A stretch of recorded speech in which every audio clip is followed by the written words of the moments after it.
Imagine a place where time stopped in 1991. Lenin statues still guard the city squares. The hammer and sickle flag flies proudly, and Russian soldiers patrol the streets of a country that, officially, doesn't even exist on most maps. Welcome to Transnistria. For 3 decades, this tiny sliver of land has been Vladimir Putin's most useful frozen conflict. It's a breakaway state wedged between Moldova and Ukraine, unrecognized by the world, but kept alive entirely by Moscow's money and free gas. For years, the deal was simple. Russia keeps the lights on and the local elites in Transnistria act as Putin's loyal bulldog in a region. Their job was to bark, threaten, and destabilize the country it split from, Moldova. Whenever Moldova tried to get too close to Europe, it was the perfect geopolitical weapon. Cheap to maintain, easy to control, and a constant thorn in the side of the West. But, as the old saying goes, everything changes when shooting starts. Putin's invasion of Ukraine didn't just shatter peace in Europe. It started melting his favorite frozen conflict, and the results are definitely not what the Kremlin ordered. When Russian tanks rolled into Ukraine in February 2022, the mood in Transnistria was electric with anticipation. The pro-Russian elites there believed their moment had finally arrived. The Kremlin's battle plan seemed obvious. Russian forces would sweep across southern Ukraine, capture the vital port city of Odessa, and create a land bridge all the way to Transnistria. If that happened, it would be game over for Moldova.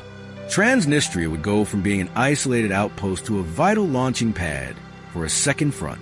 They would squeeze Moldova from the east while Russia pressured from south. The ultimate goal? To topple Moldova's pro-European government and drag the entire country back under Moscow's shadow. For the first few weeks of the war, the world held its breath. Maps on Belarusian television even showed arrows pointing from Transnistria into Ukraine. The 1,500 Russian peacekeepers stationed there were suddenly looking less like peacekeepers and more like an invasion force in waiting. Putin was betting the house on a quick victory. He was aiming to swallow Moldova whole, but he made a catastrophic miscalculation. Here is where the plot twists fiercely. The fierce resistance of the Ukrainian army stopped the Russian advance cold long before they got anywhere near Odessa. Suddenly, the land bridge was a pipe dream.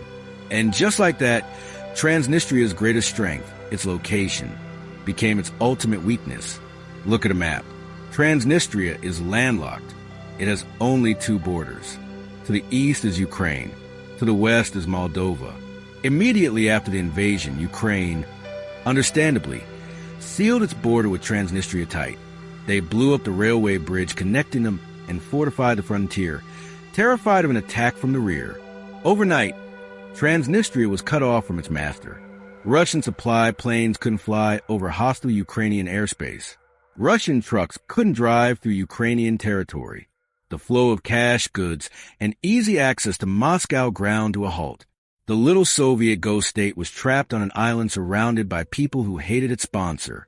The Kremlin's loyal bulldog was suddenly locked outside the fence, and it was getting very hungry. This is a part of the story that proves geopolitics is usually just economics in disguise. Transnistria isn't really run by politicians. It's run by an oligarchic monopoly called the Sheriff Holding Company. They own the supermarkets, the gas stations, the TV channels, and the famous soccer team. For years, their business model relied on cheap Russian energy and smuggling contraband to the then porous Ukrainian border. But when Ukraine shut the door, Sheriff had a panic attack. Their entire business model collapsed. Suddenly, they had only one way out. Moldova, the government in Moldova, seeing its opportunity, told Transnistria, "You want to trade? You want to survive? Fine, but you play by our rules now. You register your companies in our capital, and you export through our customs." And guess what? The elites in Transnistria agreed. Almost overnight, their trade pivoted drastically away from Russia and toward the European Union. Why? Because that's where the money is now. They might love Lenin statues, but they love euros a whole lot more. Necessity is the mother of betrayal. So, where does this leave Vladimir Putin? It's a spectacular irony. By invading Ukraine to expand his empire, he accelerated the collapse of the empire he already had.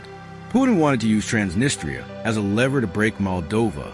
Instead, the war broke the lever. Today, Moldova is closer to joining the European Union than ever before, and it looks like it's going to drag Transnistria along with it, kicking and screaming, or perhaps quietly counting its euros. The Russian soldiers are still there in Transnistria, but they are isolated, demoralized, and effectively hostages to geography. The local elites still pay lip service to Moscow, but their wallets are looking west. It is one of the biggest unintended consequences of the war in Ukraine. Putin reached out to grab Moldova, overbalanced, and is now watching his oldest foothold in Europe slowly drift away. What do you guys think? Is this a definitive end of Russia's influence in the region? Or does Putin still have a card to play in Transnistria? Let me know down in the comments below. And if you enjoyed this deep dive, smash that like button.